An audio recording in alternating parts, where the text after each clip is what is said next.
I'll very briefly, talk about what it means if you happen to look at it. Maybe it makes sense to you. But otherwise, the only thing you need to know from 9b is it's a gradient.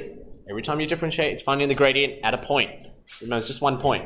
The issue is that you can't find a gradient unless you have 2 points. So your goal using first principles was to do it for 1 point. So I give you 1 point on the curve, you can find the gradient of the tangent line, meaning how steep is that tangent line at that 1 point. That's what the derivative is helping you to do. Okay, so you're just finding rise over run at one particular point. The rate of change at one particular point. That's what the power rule helps you to do for polynomials. Okay, so the power rule, this is a polynomial, meaning x to the power of anything. X to the power of 2, x to the power of 3, x to the power of 4, x to the power of half, x to the power of -1. Those are polynomial functions. Okay, I remember the first time I saw this in year 9, and one of the students in year 11 posted in this messenger to me and he said, "Do you know what a polynomial is?" I'm like, "No, that sounds hard." He's like, "Yeah, polynomial." I'm like, "Yeah, that's too hard. I don't touch."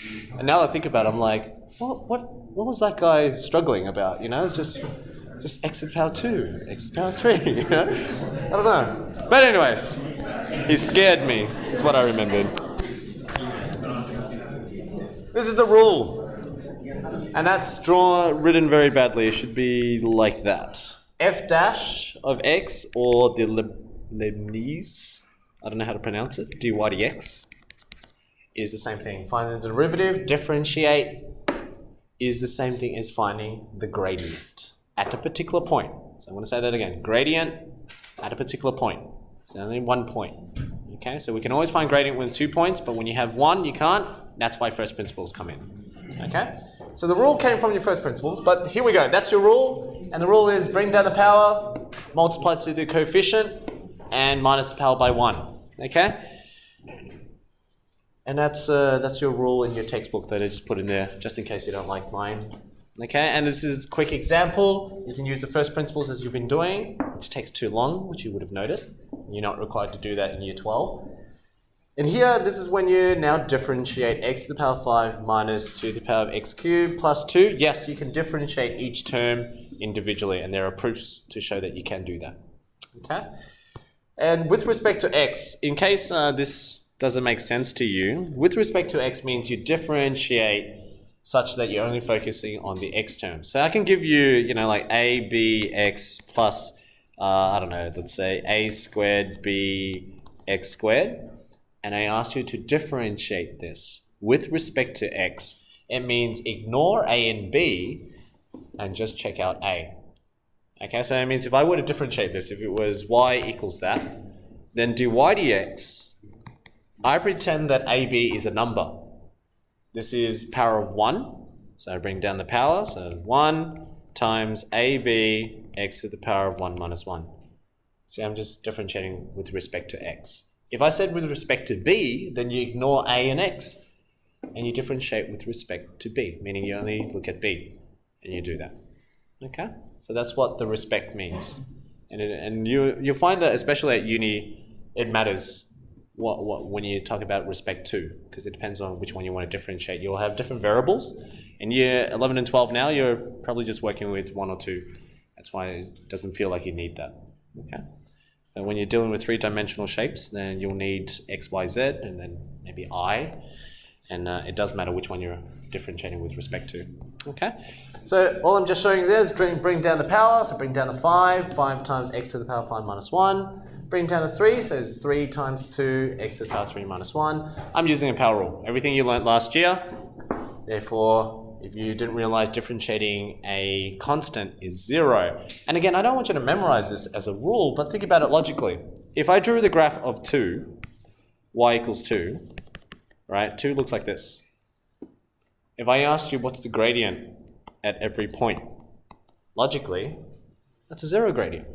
So you don't have to memorize this. It makes sense. Derivative of 2 has to be 0. Okay? So everything you're doing here is just finding the gradient. That's all you're doing. Okay? So you get your f dash is 5x to the power 4 minus 6x squared. And that just tells you, and I want to make it clear to you, this is a gradient function. Not a gradient. This is a gradient function, because they haven't told you to differentiate it at any point. Because remember I said find the derivative at a point gives you the gradient of the tangent line. This doesn't have any point. So what is this? This is just a gradient function. So if you're wondering what a function is whatever spits out of the machine tells you something, yeah? Normally a function tells you the y-coordinate. In our case, the machine tells us the gradient. So think about it this way. This is my machine. This is the f-x machine. I chuck in an x coordinate. It tells me the gradient at that point. That's why we call it the gradient function. Okay? So if I put a 1 in, so if I sub in x equals 1, then you do f dash at 1. So if you sub 1 into this, that's what? 5 minus 6. Negative 1. That just tells me at that point, I've got a negative 1 gradient. That's all it means. It means the tangent line is negative. So if I draw it visually for you, let's say x to the power 5, this whole function, I don't know, I'm just going to say it looks like that. Okay? Let's say it looks like this. All it just means is at x equals 1, so say x equals 1 is here, the tangent line, if I drew a tangent line, it just means when it touches that point, that has a gradient of negative 1. So gradient means down 1 across 1. That's all it means. Okay? So that's why I need you to understand when you're differentiating, what does it really mean? This is a gradient function. You haven't told it what its gradient is.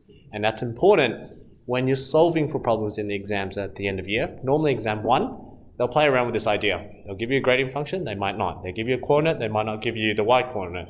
And you have to figure out what you sort of piece it together. Okay, so if you understand what you're really doing, it makes sense. Because this is just a one drill. xn spits out a gradient. That's a gradient function. Okay, different to gradient. Cool. Now, this is the proof. If you happen to want to look at it, you can look at Appendix A, and that just tells you what a binomial theorem is. I will teach you that towards end of the year. Some of you might already know it. You know, like a plus b to the power of 1 is just a plus b, and then a plus b to the power of 2 is a squared plus 2ab plus b squared, and then a plus b to the power of 3 is a cubed plus 3a squared b plus 3ab squared plus b cubed. Yeah? All those coefficients like 1, 3, 3, 1, 1, 2, 1, and then 1, 1 follows the Pascal's triangle, if you happen to remember what a Pascal's triangle is. This is called binomial theorem. Appendix A expands this. That's what it's for. Okay, so in case you're trying to look at the proof, what they've done here, if you look at Appendix A, it'll explain what this is. This is just telling you the numbers. So it's like 1, 2, and 3, whatever it is. Okay? These numbers here are combinations. If you happen to want to look at the proof, that's what this is. Okay? And nicely, you'll notice that x to the power of n subtracts with x to the power of n over here. And that's why, as you reduce it down and you take out all the h's as a common factor, you take out the h as a common factor, you end up with an x with an n minus 1. And then if you do the limit h approaches 0, all these h's here become 0. Because 0 times everything, and you end up with the rule that you have. But this rule was your y2 minus y1. That over h is x2 minus x1. So it's just the gradient limit. This is your first principles. And that's your power rule.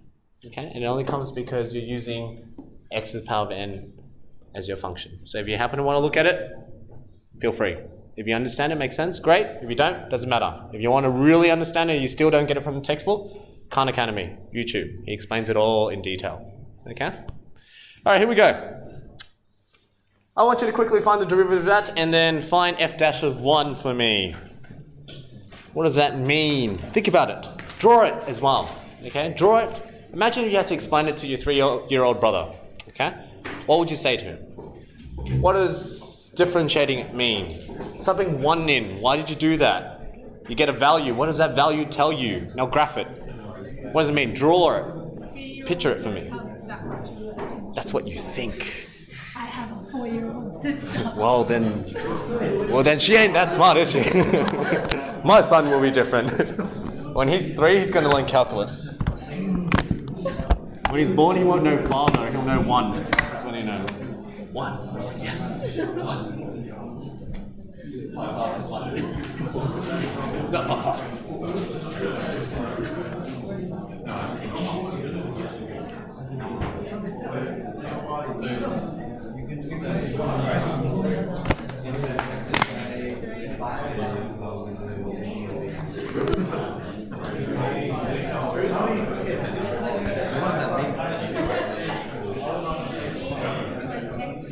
All right, let's go. Hands up if you got the derivative as 9x squared minus 12x. Good, fantastic. Hands up then you subbed in 1 to find the value, sub 1 in, and you get 9 minus 12, negative 3. Okay, good. Now, I asked you as well to picture this. Okay, it's one thing to be able to do. A lot of students can do this. This is easy. But a lot of students don't understand what it means. Okay? Visualize it. Remember, it doesn't matter what the graph looks like. If you really want to be pedantic, sketch it on your calculator and sketch it properly. Otherwise, like I said, it could look like that. All right? Make it up. What does it mean? You just found the derivative. Okay? This is a gradient function. Doesn't tell you the gradient yet, but it tells you the gradient at any point you want. So if you want to know at 2, sub 2. If you want to know at 3, sub 3. If you want to know it at, I don't know, negative 10, sub negative 10, it tells you what the gradient is at that point. In our case, we want to know what the gradient is at x equals 1. That's what we want to know. So visually, if x equals 1, and let's say it's here, which it really isn't, because the gradient's negative 3. So they're just saying at x equals 1, you subbing 1 into the gradient function tells you the gradient. It tells you the gradient of that tangent line. So technically, it should probably look more like that, I don't know, whatever it is. So at this point, I just know that if I drew a tangent line, that has a gradient of negative 1. That's what it means. Okay, so visualize the problem because that's what you're really doing. All you're doing is, there's a curve, that's the curve. You're finding the gradient when x equals 1. What is the gradient of this tangent line? So remember the tangent line, y equals mx plus c. You just found out m. That's what you found out. It's a straight line equation, and you just found out m as negative 3x plus c. And this whole chapter, you're going to be dealing with this.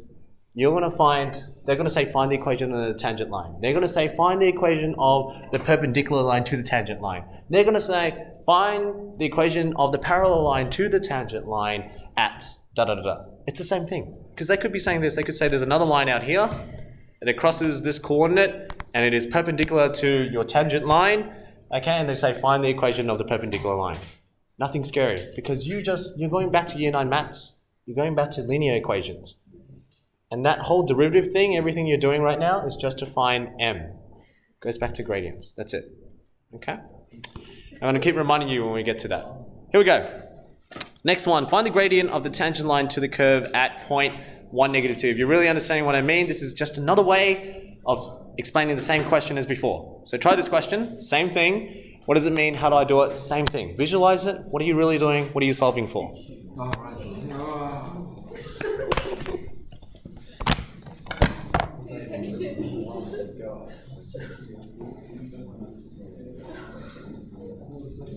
Think about it. You've got a curve.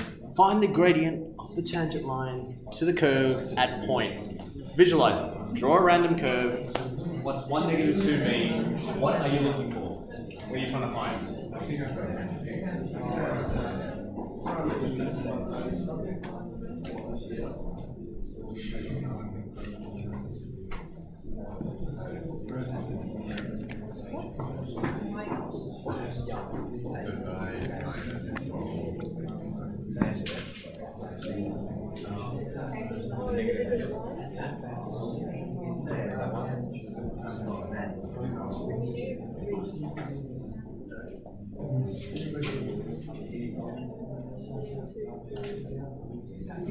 Yeah, it'll be the same.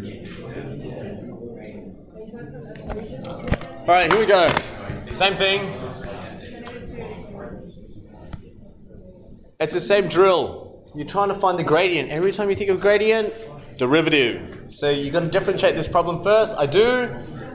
It's exactly the same as before. 9x squared minus 12x. What are they saying? Find the gradient of the tangent line this point. So if you visualize it, it's just saying this. You've got a random curve at 1, -2, which actually I should draw it again. 1, -2. Let's say -2 is down here.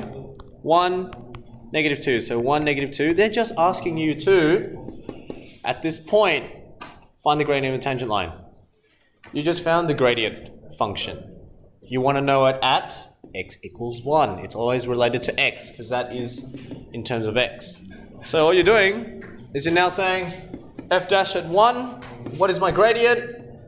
Same thing, -3. It just means this tangent line has a gradient of -3. What does that mean? Y equals to -3x plus c. Now just to throw in how deep you really understand this, if I asked you to find the equation of this tangent line, how do you do it? What was that, Luke? Yeah. You see, this is strange to me. That a lot of students don't know that. When I say find the equation of the tangent line, it's just you've got a straight line and it crosses through 1, -2. That's your x and that's your y coordinate. You're just missing c. Sub it in. Solve for c. Sub 1, -2, find c. And done. You've got now the equation of a tangent line. You can find when it crosses the x-axis. You can see when it crosses the next point on the curve. That's all you do. Okay? And that also means you can find the perpendicular line at this point as well. Okay? And I just taught you technically 9C, 9D. Okay? So if you really understand it, that's how simple it is. Okay? So just think of it as it is the gradient. If you think of it and understand it as a gradient, it's not hard. Okay? Now, let's move on to this one now. If you really understand what I'm saying and you can picture it as a triangle and degrees and angles, A. Focus on A for me, and if you can do B, have a go with B as well. But find the coordinates of the points on the curve. So points on the curve with equation. This is your curve. X squared minus 7x plus 8. It's a quadratic. At which the tangent line. So you've got this tangent line with a quadratic. So this is your quadratic. There's a tangent line somewhere.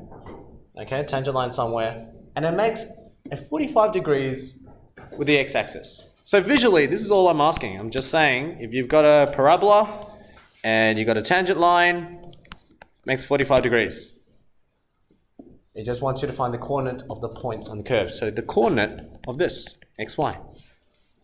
See, that's all I'm doing. I'm just visualizing it. Got a quadratic, I've got a tangent line, it makes 45 degrees with the x-axis. Find the coordinate. How do you do it? Think about it. Draw a triangle. Picture it. What did I say about a gradient? Look at it again. Have a think. Try it. And I think there might be another example after this. Otherwise, that's 9B. We're going to spend a bit more time in the next session with the second half of 9B, like tricks on how to differentiate fractions or whatnot. Let's just have a think about this. Every problem you're getting in chapter 9 goes back to gradients. Think about gradients. 45 degrees. Why do I want the 45 degrees? What is tan 45?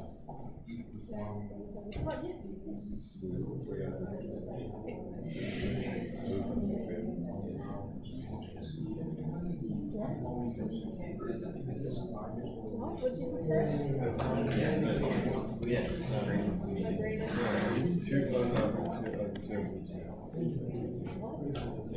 1045. Sine 45. It's root 2 over 2. Root 2 over 2. Over root 2 over 2.